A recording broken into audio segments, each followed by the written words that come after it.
Student کے طرف سے تقریر کے لیے جو آخری نام ہے وہ ہے بیاض بستانی ایم ایڈ فورتھ سیمسٹر کے طالب علم ہیں. ان کو میں رائٹ میں دعوت دیتا ہوں کہ وہاں اپنی تقریر پیش کریں.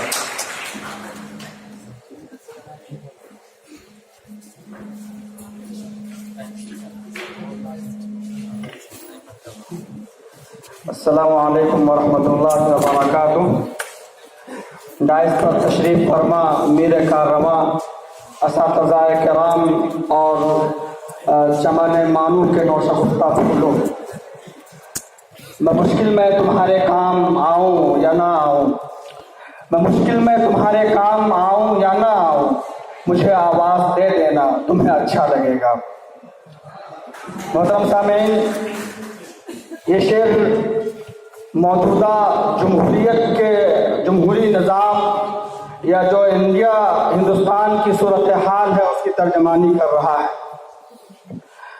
ہندوستان جب جمہوری ملک بنا تو اس کے جسٹ بعد رادھا کرشنن کمیٹی آئی تھی. انہوں نے ڈیموکریسی کی تعریف کرتے ہوئے کہا تھا کہ democracy is a way of life, کہ جمہوریت زندگی گزارنے کے طریقے کا نام ہے اور یہ پولیٹیکل ارینجمنٹ کا نام نہیں ہے، پولیٹیکل ارینجمنٹ کا نام نہیں ہے. اور جمہوریت کے پرنسپل میں یہ بات شامل ہے کہ یہاں پر ایکول فریڈم ہو اور تمام لوگوں کو جو اس ملک میں بستے ہوں اور رہتے ہوں، چاہے وہ کسی بھی مذہب کا ہو، کسی بھی ذات کا ہو، کسی بھی علاقے کا ہو، کسی بھی نسل سے اس کا تعلق ہو، کسی بھی جنس سے اس کا تعلق ہو، ان تمام کو برابر اور یکساں مواقع فراہم ہو. یہ جمہوریت کا مطلب ہے.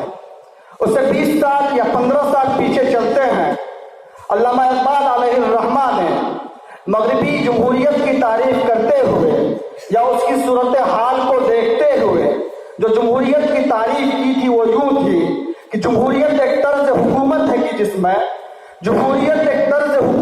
جس میں بندوں کو گنا کرتے ہیں، تولا نہیں کرتے، صرف کوانٹیٹی کی بات ہوتی ہے، کوالٹی کی بات نہیں ہوتی ہے. جب موجودہ زمانے میں ہم 5 اور 10 سال میں نظر دوڑاتے ہیں تو یہاں پر شاعر یہ کہنے پر مجبور ہوتا ہے کم سے کم جمہوریت میں اتنی آزادی تو ہے، کم سے کم جمہوریت میں اتنی آزادی تو ہے کہ ہم کو خود کرنا ہے اپنے قاتلوں کا انتخاب، ایک شروع سے لے کر کے آج تک میں یہ نہیں کہتا ہوں کہ جمہوری نظام اچھا نظام نہیں ہے، بلکہ جمہوری نظام ہندوستان جیسے ملک کے لیے جو کہ کثیر المذاہب، کثیر اللسان ہے اور کثیر نوعیت کا حامل ہے، یہاں پر ایسی ہی حکومت کی ضرورت ہے. اور اس کی بہت سارے خصوصیات ہیں. یہ سیکولرزم کو فروغ دیتا ہے، اس کے گھٹی میں شامل ہے، سیکولرزم اس کی گھٹی میں شامل ہے، سوشلزم اس کی گھٹی میں شامل ہے، جسٹس اس کی گھٹی میں شامل ہے اور تمام عدلیہ کی کارروائیاں اس کی گھٹی میں شامل ہے. اس کے پاس ایک نسخہ کیمیا ہے، ایک اصول ہے، ایک کتاب ہے جس کے تحت یہ اپنے آپ کو لے کر کے چلتی ہے. لیکن کہیں نہ کہیں ہمیں ایک خوف سا محسوس بھی ہوتا ہے، ڈر لگتا ہے اور ہمارے بدن کپکپانے لگتے ہیں، ہم تھرتھرانے لگتے ہیں. آخر یہ صورتحال کیوں کر پیدا ہوئی؟ آخر یہ صورتحال میں ان احوال میں ان ازوار میں ہمیں کیوں جینا پڑ رہا ہے؟ اس کے سب سے اگر بنیاد میں جائیں تو ہم وہاں پر دیکھتے ہیں کہ جو چیزیں ہمیں اپنانی چاہیے تھی، جو چیزیں ہمارے ذمے تھی، جس کو ہم فنڈامنٹل ڈیوٹیز کا نام دیتے ہیں، اس کو کہیں نہ کہیں ہم نے پیچھے چھوڑ دیا ہے.